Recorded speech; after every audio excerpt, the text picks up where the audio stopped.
ආයුබෝවන් අද අපි කතා කරන්න බලාපොරොත්තු වෙන්නේ දික්කසාද නඩු පටිපාටිය.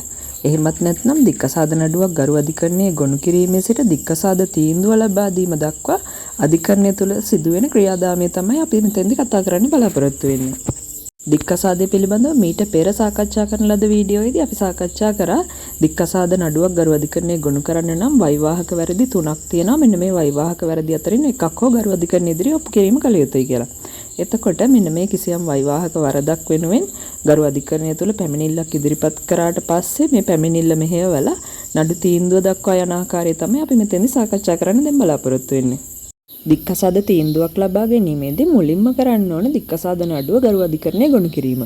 මෙතනදී පැමිණිලිකරුගේ පෙරකලාසිය. ඒ කියන්නේ පැමිණිලිකරු තමන්ගේ නඩුවට පෙනී ඉන්න කියලා තමන්ගේ නීතිඥවරයාට බලය ලබා දෙන ලියවිල්ල.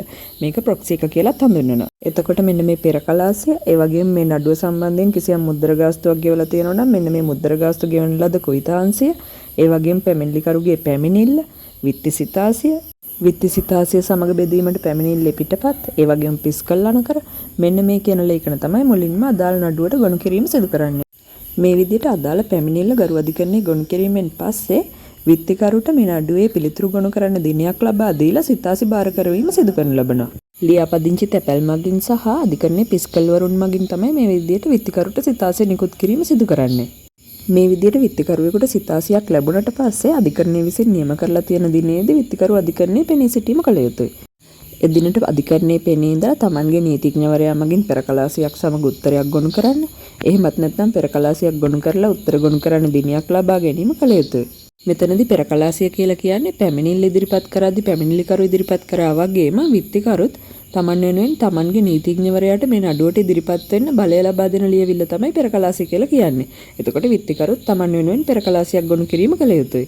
මේ විදිහට සිතාසි තමන්ට ලැබිලත් විත්තිකරුවෙක් ගරු අධිකරණයේ පෙනී සිටීම කරන්නේ නැත්නම් මේ විත්තිකරුට විරුද්ධව අදාළ නඩුව ඒකපාර්ශ්වික විභාගයට නියම කිරීම සිදු කරනු ලබනවා.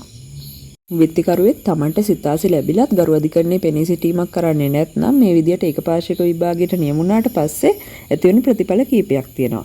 එකක් තමයි පැමිණිල්ලේ මුළු ඉල්ලීමම ගෙවන්න කියලා විත්තිකරුට අණ කරලා ආඥාවක් ලබා ගැනීමට පැමිණිලිකරුට හැකියාවක් තියෙනවා. ඒ වගේම තමයි මේ ඒකපාර්ශ්වික විභාගයේ තීන්දුව විත්තිකරුට බාර කිරීම කරනු ලබනවා. ඒ වගේම තමයි කිසියම් අවස්ථාවක විත්තිකරුවෙකුට කිසියම් අතපසුවීමක් සිදු වෙලා ගරු අධිකරණයේ පෙනී ඉන්න නොහැකි වුණා නම් තමන්ගේ පෙනී නොසිටීමට හේතු ඉදිරිපත් කිරීමටත් හැකියාව තියෙනවා. එතකොට මේ තමන් ඒකපාර්ශ්වික විභාගයෙන් මේ නඩුව ඉවත් කරගෙන නඩුව විභාගයට ගැනීම සඳහා විත්තිකරුටත් මේ නඩුව අවසන් වෙන්න පෙර කරුණු කියන්න අවස්ථාවක් තියෙනවා. එතකොට නඩුවක් මේ විදිහට ඒකපාර්ශ්වික විභාගයකට නියම වෙන්නේ නැතුව අපි මුලින් සඳහන් කරපු ආකාරයට විත්තිකරු ගරු අධිකරණයේ පෙනී ඉඳලා පෙරකලාසිය සහ උත්තරී ගොනු කිරීමක් කරලා මේ නඩුව විභාගය සඳහා නියම කර ගැනීම සිදු කරනවා නම් ඊළඟට සිදු වෙන්නේ මේ නඩුවේ නඩු විභාගය. එතකොට නඩු විභාගයේදී මුලින්ම සිදු වෙන්නේ මූලික සාක්ෂි මෙහෙයවීම. පැමිණිල්ලේ මූලික සාක්ෂි විමසීමෙන් පස්සේ අදාළ නඩුවේ හරස් ප්‍රශ්න විමසීම සිදු කරනවා. ඒ වගේම හරස් ප්‍රශ්න වලින් පස්සේ නැවත ප්‍රශ්න ඇසීමත් සිදු වෙනවා. මේ විදිහට පැමිණිල්ලේ සාක්ෂිත් ඒ වගේම විත්තියේ සාක්ෂිත් කැඳවලා අවසන් වුණාට පස්සේ තමයි දික්කසාද නඩුවක තීන්දුව ලබා දීම සිදු කරන්නේ. දික්කසාද නඩුවක ඉදිරිපත් වෙලා තියෙන කරුණුත් ඒ වගේම නඩු විභාගයේදී ඉදිරිපත් වෙලා තියෙන සාක්ෂිත් සලකලා බලලා ගරු විනිසුරුවරයා විසින් අදාළ නඩුවේ තීන්දුව ලබා දීම සිදු කරනු ලබනවා. මේ විදිහට විවාහයක් විසිරුවා හරින්න. එහෙමත් නැත්නම් දික්කසාදයක් සඳහා ලබා දෙන ආඥාව විනිකේවලෝ මැට්‍රිමෝනි ආඥාව කියලා හඳුන්වනවා. මේ ආඥාව නිකුත් කිරීම සිදු කරන්නේ වාර දෙකකට. එහෙමත් නැත්නම් කොටස් දෙකක් යටතේ. මුලින්ම ලබා දෙන්නේ නයිසයි ආඥාව. මේක ඔඩ නයිසයි කියලා හඳුන්වනවා. දික්කසාද නඩුවක පැමිණිලි පාර්ශවය විසින් වෛවාහක වරද ගරු අධිකරණ ඉදිරියේ ඔප්පු කිරීමෙන් පස්සේ මේ తాවකාලික දික්කසාද ආඥාව හෙවත් නයිසයි ආඥාව නිකුත් කිරීම සිදු කරනු ලබනවා. මේ නයිසයි ආඥාව බලපැවැත්වෙන කාල සීමාව තුළදී නයිසයි ආඥාව අවලංගු කරලා මේ විවාහය නැවත වළංගු කරන්න කියලා ඉල්ලීමක් කරන්න නඩුවේ දෙපාර්ශ්වයටම හැකියාව තියෙනවා. එතකොට මේ නයිසයි ආඥාව බලපවත්වන කාල සීමාව තුළදී වෙනත් විවාහයකට එළඹෙන්න පාර්ශ්වයන්ට හැකියාව ලැබෙන්නේ නැහැ. මේ විදිහට නයිසයි ආඥාව නිකුත් කරලා මාස 3ක් ඉක්ම ගියයින් පස්සේ මේ කාල සීමාව තුළ නයිසයි තීන්දුවට එරෙහිව කරුණු දක්වලා නැත්නම් නයිසයි ආඥාව නියත කිරීම සිදු කරනු ලබනවා. ඒ කියන්නේ අදාළ නයිසයි තීන්දුව නියත තීන්දුවක් බවට පත් කිරීම සිදු කරනු ලබනවා. දික්කසාද නඩුවක් ඒකපාර්ශ්වික විභාගයට නියම වෙලා ඒකපාර්ශ්වික විභාගයෙන් පස්සේ නයිසයි තීන්දුව ලබා දීලා තියෙනවා නම් එතකොට මේ මාස 3ක කාල සීමාව ගණන් ගැනීම සිදු කරන්නේ අදාළ ණයසයි තීන්දුව ප්‍රකාශයේ විත්තිකරුට බාර දුන්න දිනේ ඉඳලා මාස 3ක් තමයි ගණන් ගැනීම සිදු කරන්නේ.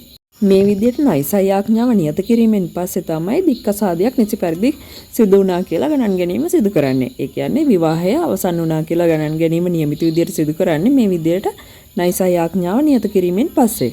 මේ විදිහට දික්කසාද තීන්දුව නියත වීමෙන් පස්සේ පාර්ශවයන්ට නැවත විවාහවලට එළඹෙන්න හැකියාව තියෙනවා. මීට අමතරව දික්කසාද නඩුවකදී දරුවන්ගේ බාරකාරත්වය කියන කරුණ සම්බන්ධයෙන් බොහෝ දෙනෙක්ට විවිධ ගැටලු තියෙන නිසා අපි මෙතනදී ඒ ගැනත් සාකච්ඡා කරමු.